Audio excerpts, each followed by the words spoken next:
Get in, nerds. We are playing World War II Armored Recon. This is a game about being a tank commander in World War II, commanding a a Stuart, a Stuart light tank. It's gonna be interesting. It's by Allen Gies, who is one of oh god, I didn't even confirm how to pronounce this before I started. This is by Allen Gies, whose name I'm just gonna really hope I'm getting right. Um, and he is one of the lead writers, I believe the lead writer, one of the writers at least, of Burden of Command, which I've played all of. And this is an interactive novel by him. So, we're going to start with Chapter 1, Morocco. November 8th, 1942. War has raged across Europe for 3 long years. From the skies of Britain to the steppes of Russia, from the Arctic Sea to the sands of Egypt, the Allies battle Germany. And today is the day that the American army pitches in. Clatter, clatter, clatter. The treads of your tank clang down the ramp and then bite into the pale sands of the invasion beach. Before you sprawls a foreign land, the Vichy French colony of Morocco. Options are how do we get here, or this is Operation Torch and we're lighting a fire here to help free one continent from peril. Get on with the game. I'm going to do the extended history as I always do. Let's see what's up with that. The last war set the stage for this one. Massive casualties, squandered years, and finally the Great Depression sinking hopes and driving up fear. Demagogues became commonplace, and their message of hate found a place in far too many hearts. But the march to war arguably began with the end of the last one, the signing of the Treaty of Versailles. With this peace, Germany was crippled, the victors exhausted, and Italy feeling denied what had been promised to it. This sense of grievance was part of the reason that Mussolini was able to seize control of Italy by fiat in 1922, essentially saying to Italy's king, "Make me Italy's prime minister, or I'll make myself prime minister."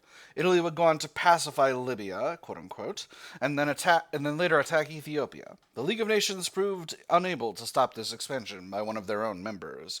That set the stage for Germany. Yes, this is interesting. It's it's funny using the phrase "buy Fiat" in this situation because, of course, Fiat is the name of an Italian car company. Which those of you who watched the the Sardinia Piedmont Italy Let's Play of Victoria 3 will know very well, which I used by the late game to completely dominate the automobile market. Um, it's just a fun. I don't not that I think it was a bad decision. I just think it's a funny little moment here. Um, Anyway, yes. So this is the process that sets up the rise of fascism in one country, which sets the stage for others. After the First World War, Adolf Hitler was a discharged corporal with an interest in painting and politics. The painting didn't work out. Through a series of maneuvers, he took control of and transformed the NSDAP, the National Socialist German Workers' Party, or Nazis as many called them. After an early attempted coup and a short stint in prison for the same, Hitler's broad strokes of an ideology became more and more prominent. In Germany's 1932 presidential elections, Hitler's party had garnered over a third of the vote, despite running against a man of considerable stature, a war hero and former general Paul Hindenburg. When two quick parliamentary elections failed to achieve a majority government, Hindenburg would be convinced by others to appoint Hitler as chancellor. That was the match that started a greater fire. Events, especially the Reichstag fire and associated decree, would soon engulf Germany and transform its political landscape. With the Reichstag fire decree, Hitler had obtained the legal authority to suspend most civil liberties and begin to suppress all opposition. First, the communists were banned, and the Nazi Party engaged in a correspondingly larger share of the vote, and with it a slim majority. Then the Enabling Act was passed when the other voters sided with the Nazis to give Hitler a two-thirds majority. Eventually, the Social Democratic Party would be banned. Trade unions had their offices demolished and were forced to dissolve, with some members being sent to the first concentration camps. The other parties soon followed. Even Hitler's own coalition partners were not spared. Then Hitler struck at his political rivals in his own party in what was called the Night of Long Knives. Many Nazi notables were executed, including Ernst Röhm, who led the SA, or Storm Detachment, who formed a primary paramilitary wing, and Gregor Strasser, the figurehead for the leftist-leaning socialist portion of the party. Hitler would allow no rivals. He was the dictator of Germany in all but name. Um, so yes, this is an interesting history because the concentration camp system, like concentration camps is a term used to refer to the technique developed by the British during the Boer War of basically moving populations into an area where they can be effectively controlled. And they developed this system as an anti-guerrilla warfare um, tactic, because the thing about guerrilla warfare is that if the guerrillas can slip into town to get food, ammo, and money, and moral support from their friends, you basically can't beat them. And the only thing the British figured out is to get rid of the town by putting it in a place where there was a fence around it, and they controlled the fence. And that was the start of the concentration camp as an idea. There's a famous moment of dialogue where it's some Nazi points to the definition of Konzentrationslager in the dictionary when people are talking about the camps that the Nazis have made, us talking to them about talking about them as concentration camps, because it was controversial at the time. The beginnings of the concentration camp system in Germany under the NASDAQ were really just sort of large scale hostage camps. Like this early period before the whole death camp system is enacted and they just become machines for just destroying human beings en masse. They start as these, basically the Nazis put their political enemies there and they force them to ransom themselves, some of them more than once. And this is so it's like it starts as like a weird dehumanizing form of like fundraising. It's the history is bananas about this. Anyway, just wanted to kind of get into that because it's the history is like it's disgusting, but like it's disgusting in ways that you would wouldn't imagine. Um, Anyway, let's continue. Following this consolidation, Germany began to rearm. Despite this being forbidden by the Treaty of Versailles, France and Britain did not act. The two allies did not act when Hitler annexed Austria, the place of his birth. Britain sought to compromise when Hitler demanded the Sudetenland portion of Czechoslovakia, claiming it on account of the number of Germans living there. The appeasement lasted only until Hitler ordered the occupation of the rest of Czechoslovakia. There's also a funny bit of history where one of the Nazi officers is on record taking a look at the Czechoslovak fortifications that are in the Sudetenland, and basically saying that having gone through the forts and taken a look at them, the physical defenses, that if they'd tried to fight Czechoslovakia, they wouldn't have been able to do it. It's a really fascinating moment in history, and there's a really interesting kind of what if counterfactual scenario, like what if the French and the British had decided to actually defend Czechoslovakia? How would it have gone? Particularly because the German army wasn't really yet ready to fight Czechoslovakia the way Czechoslovakia would have forced them to fight. Anyway, France and Britain guaranteed the independence of Poland, the next and most obvious target of Hitler, owing to the quote-unquote Polish Corridor, a strip of formerly German land that had been taken from them during Versailles. This corridor of land allowed Poland access to the Baltic Sea and included a free city of Danzig, and the Polish refused to relinquish this. Germany invaded Poland on September 1st, 1939. The Allies soon declared war on Germany. The Soviet Union remained neutral, having just a few weeks earlier completed an agreement with Germany to divide up Poland and carve out spheres of influence. Italy likewise remained neutral. Though Mussolini had plans of his own, which would involve war against the Allies, there seemed to be no reason to join immediately, given the risks that Germany was running. Poland would be conquered, partitioned between Germany and the Soviet Union. The French would make a token invasion of Germany before withdrawing. The German army would soon redeploy westward. A few months passed where nothing much happened except that winter went away. By the way, for this Let's Play, in Victoria 3, I sometimes paraphrase. Some of these events you've seen so many times that you just, you got a version of it in your head and you kind of read it off the cuff. I'm going to try to read this one verbatim, because this game is written all by one writer, and I'm going to try to capture that. So I'm gonna be a little bit more conscientious about reading the exact words here in this book, here in this game, than I do for Vicky 3. Anyway, Poland would be conquered and partitioned between Germany and the Soviet Union. The French would make a mere token invasion of Germany before withdrawing. The German army would redeploy westward. A few months passed where nothing much happened except that winter went away. Generally referred to as the Sitzkrieg. Which is not to say that I'm not going to make commentary, but I'm going to take the text and I'm going to separate the text from the commentary a little bit more clearly, and I'm going to be a little bit more faithful to the actual text when I'm reading the text. Starting in April 1940, Germany would invade Denmark, Norway, the Netherlands, Belgium, Luxembourg, and finally France. Italy would declare war on the Allies at the very end, though to little direct gain. With its armies shattered, France was forced to sue for peace, and the Axis powers advanced their goal, the subjugation of all Europe and more. But Britain refused to give up, and Churchill, the new prime minister, swore to fight on. Germany would fail to beat Britain into submission with air power. Italy would invade Greece and be beaten back for a time. Hungary, Romania, and Bulgaria aligned with the Axis. Yugoslavia would be invaded. The fighting in North Africa would be waged back and forth across the desert. In June 1941, Germany invaded the Soviet Union, stabbing their erstwhile trading partner in the back and making huge gains.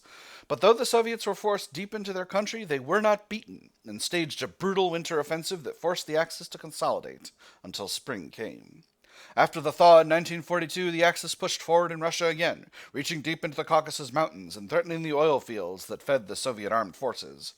With the British fighting the Axis at Al Alamein in Egypt, and any joint British-American Commonwealth force unable to invade France for lack of divisions, experience, and landing craft, it was decided to open another theater of war. It would have to be somewhere that an invasion might succeed, in range of at least some land-based aircraft, as well as opposed by weak forces. It couldn't be some coffin corner that led nowhere, such as Dakar. French North Africa filled all these criteria. The new French regime, based in Vichy, had cooperated reluctantly with Germany, but many in the Allies knew that the French would rise up, eventually. It was decided to force this issue early by either convincing the French to swing back into the Allied camp or by invasion. The series of landings that would enact this effort were called Operation Torch. Convoys were readied, men prepared, and plans followed. One particular convoy was dispatched directly from American East Coast harbors, sailing thousands of miles across the Atlantic toward Morocco. You were among those soldiers. Options are: we will follow the plan to victory, thus commences the American Army's campaign, or I am a sergeant and I will lead my men. I am a sergeant and I will lead my men. Leadership increased slightly. Shells screamed through the night sky, going either inland or coming back. The Vichy French guns strike at the American invasion fleet, although they aren't supposed to do that. According to just about everyone, the French are supposed to welcome American soldiers with open arms, and together you'll go fight the Germans. Apparently the Vichy commanders have other orders, but the politics of that will have to wait. From your perch halfway across the cupola, you see 4 other tanks, M3s like your own. That's the Stuart light tank. Motoring across the beach toward the nearby causeway. Like the cavalry of old, they and you go where they are needed and bring armored support. I have to wonder why the British started calling them Stuarts. A lot of people call them a honey because they run so sweet. Given the thin armor and the fact that we run on high-octane gas, this is a pyre waiting to happen. Or the Marines have some of these in the Pacific and they like them. This is a fun one. There was a period during the war when the troops started referring to Stuarts as Zippos because they would always catch fire. That having been said, I'm going to be optimistic. A lot of people call them honey because they run so sweet. The Stuart tank is a honey of a vehicle if treated right. That's a selling point right there, because if you can't get to the fight, then you're not fighting. A stiff breeze, salty of course, whips up against your goggles and leather driving helmet. To either side of your vehicle, a group of engineers clear away wrecked timbers from ruined landing boats, a testament to the tricky landing that came before. But the way forward is clear, and the noonday sun blazes overhead. Below, however, the sand could be treacherous, especially where it has been churned up recently by other tanks. You activate the tank's interphone, what the Army calls the intercom, but the only thing you hear above the rumble of the engine and beneath your leather tanker helmet is a crackle of corrosion. The salty sea has done a number on the wiring. Tap the back of my driver's head and indicate the path you should follow, or recall how my M3 tank maneuvers. I'm going to recall how the M3 tank maneuvers. I'm going to get a little extra background here. The M3 possesses twin tracks whose treads let it clamber over many kinds of terrain.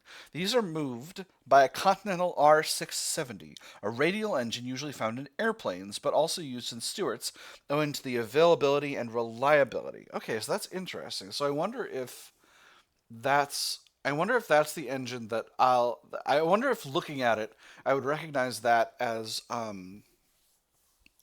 for those of you who have been watching the Hearts of Iron 4 Let's Plays, whenever I do a Let's Play of that, as Engine 3, the 1940 pattern aircraft engine. I wonder if that's that boy.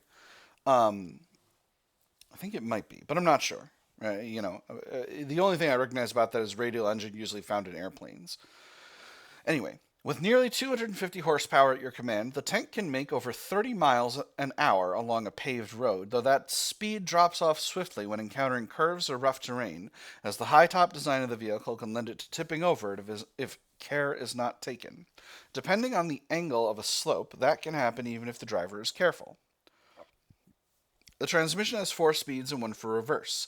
The covered crankshaft connected the transmission to the engine runs straight through the fighting compartment, splitting the driver and his assistant.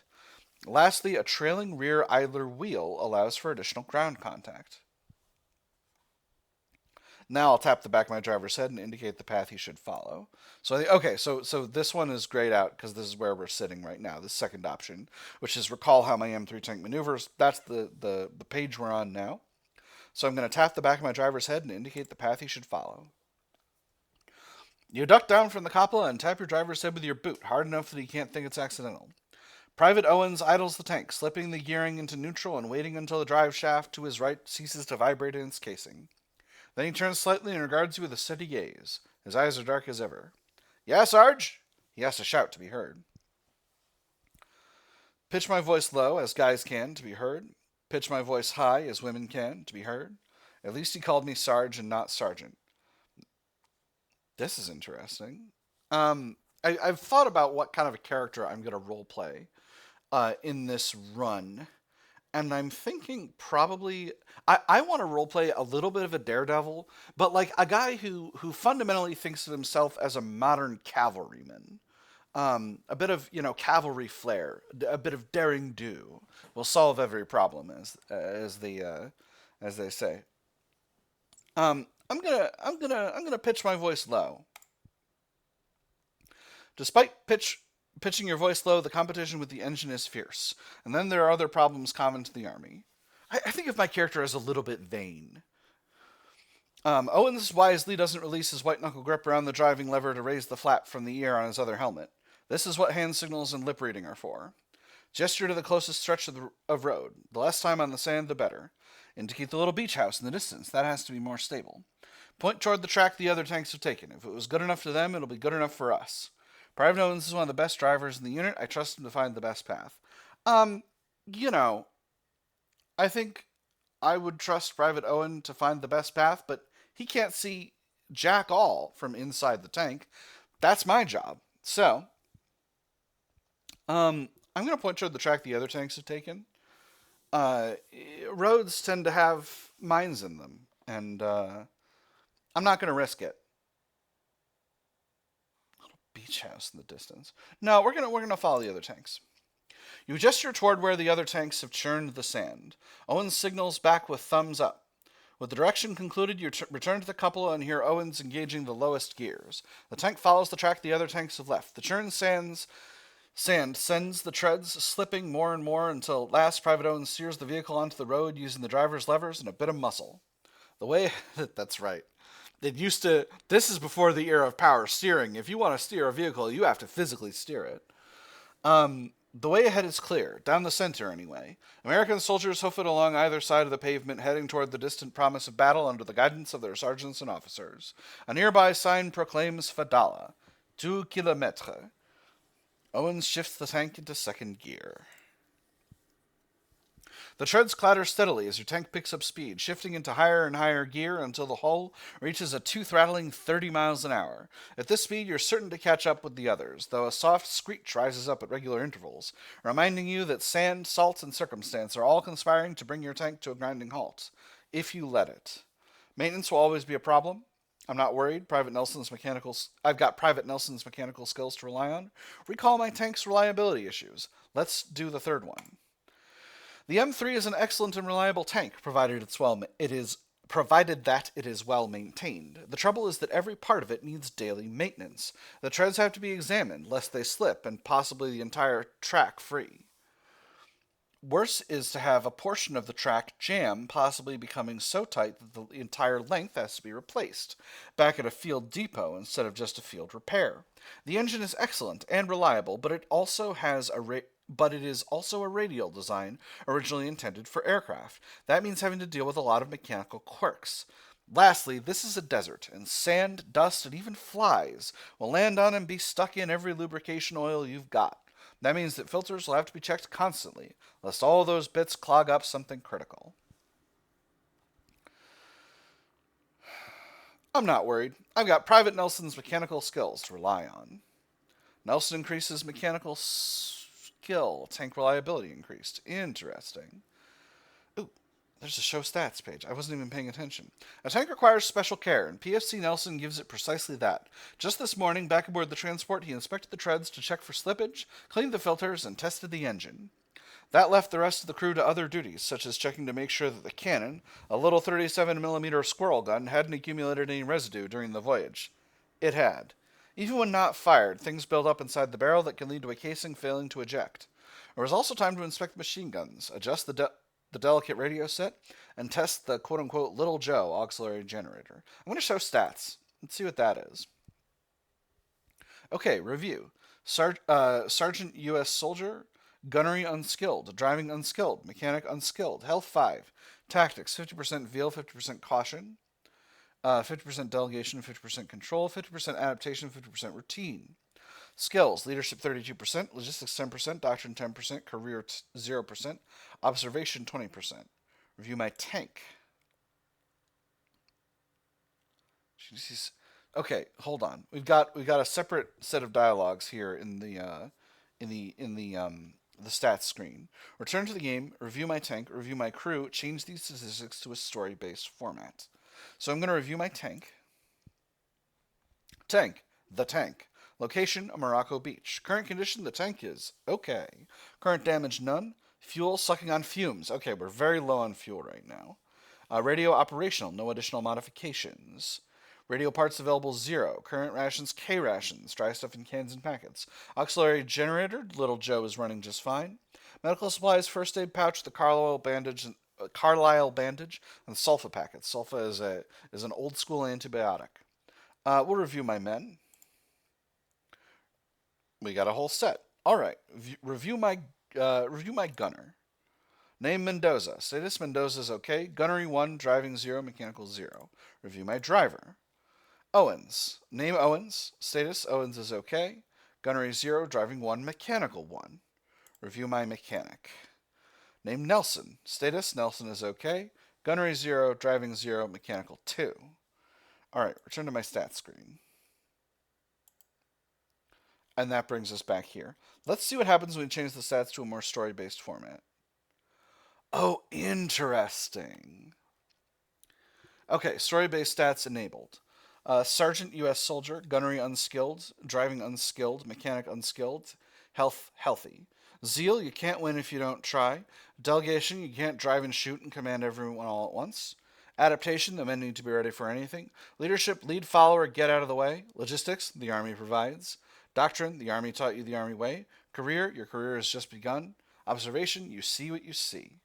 I'm going to change the statistics back to a numeric-based format.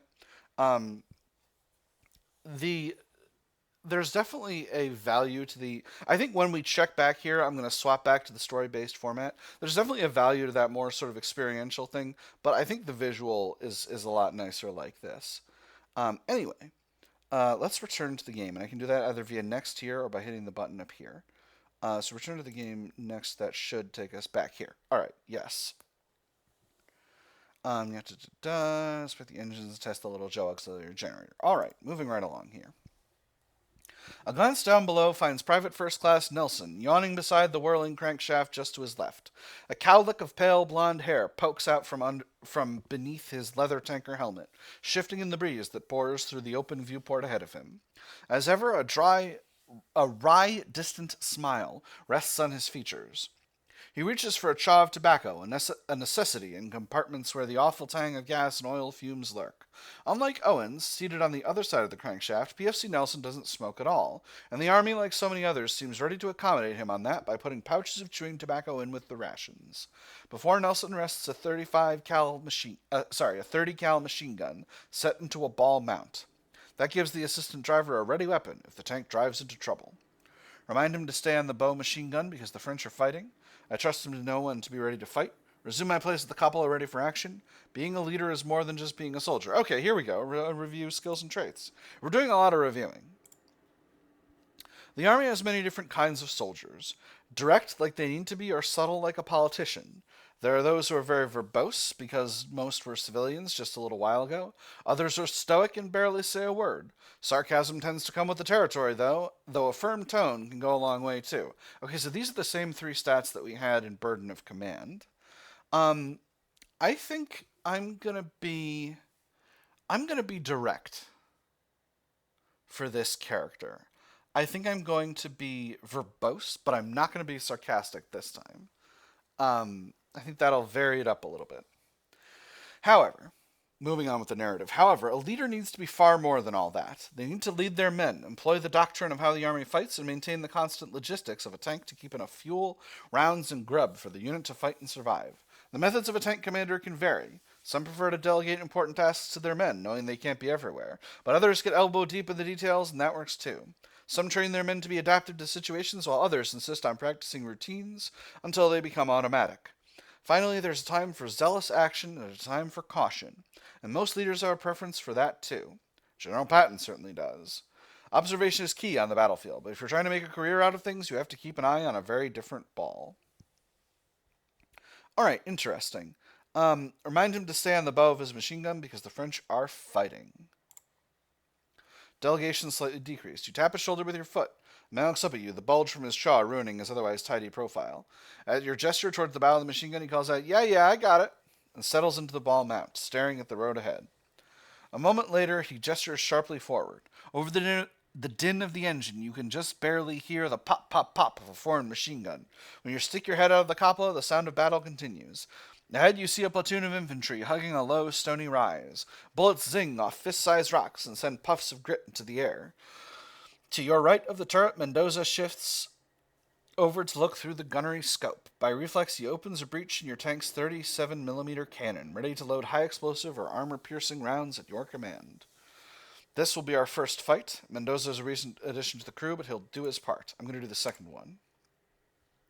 Mendoza is a recent addition to your crew, your previous gunner having been promoted to command a tank of his own. The new man is something of an oddity, prone to staring out at landscapes for hours if allowed. Only after you prod or scold him will he turn his attention to other matters.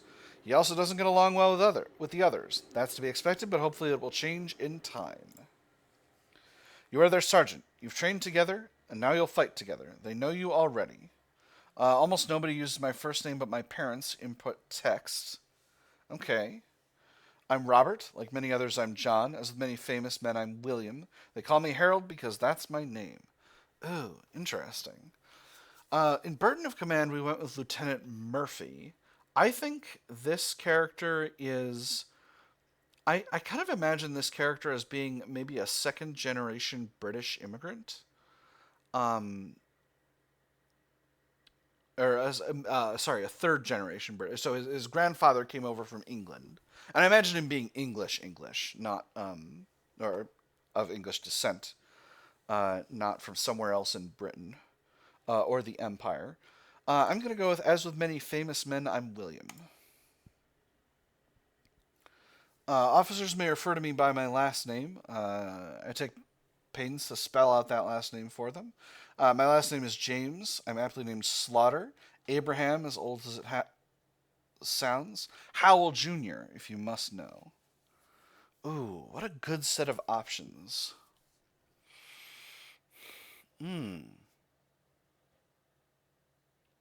What do I want My last name to be.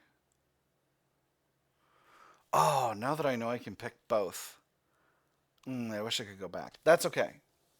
I take pains to spell out my last name for them. I'm going to name myself something extremely English. Shawcroft. I don't know if that's an actual.